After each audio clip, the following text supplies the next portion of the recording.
Not long ago, in a land far from here, Elias Monterrubio found a book of spells. Or perhaps it found him. In a shadowed corner of a book bazaar, before a stall stacked with manuscripts, he paused. The air around him swam with foreign tongues and the cries of Bosporus gulls, and the harsh slant of noon, and the smells of men who had traveled far under summer's sun. But at once, all went still. Softness fell around him, leather-bound and unassuming, as these texts always are. El Libro de San Cipriano seemed to reach for him more than he reached for it. Now, Elias's studies of alchemy had taken him from the familiar spires of Sevilla and the Chop of Gibraltar to this far side of the Mediterranean. He was a learned man. He had come across the name before. Before he forswore his black craft and turned to God, San Cipriano was a sorcerer omnipotent, the greatest enchanter to ever light a candle and pray. His was not a showy craft, leveling mountains or levitating to impress princes for jewels and coin, but one of quiet incantations. Love was all he wanted, and so love was what he spun spells for.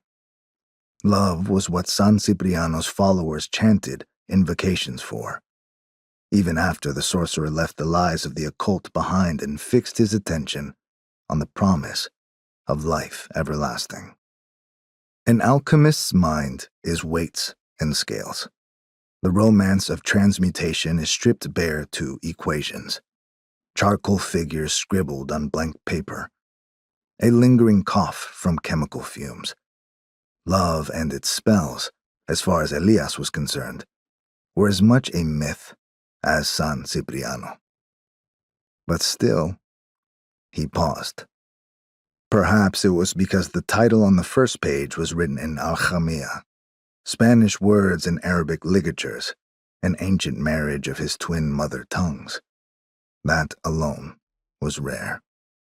A curiosity, a souvenir from a time long dead. He bought it, slipped it into his bag, and then he forgot about it. For late that evening, as the call to prayer rippled midsummer's humidity like the gentle strum of an oud, a letter arrived at his workshop. "Your father has returned," it read. "Come." Many weeks later, Elias cursed himself for taking the bait. Of course, he told himself that he meant to return to Spain anyway, that he had to, on behalf of his circle of scholars. Hadn't they all agreed that it would be easier for Elias to obtain their mercury from Sevilla than for any of them? It was logic, cold as metal. Elias knew Almedén and the black markets of Sevilla intimately.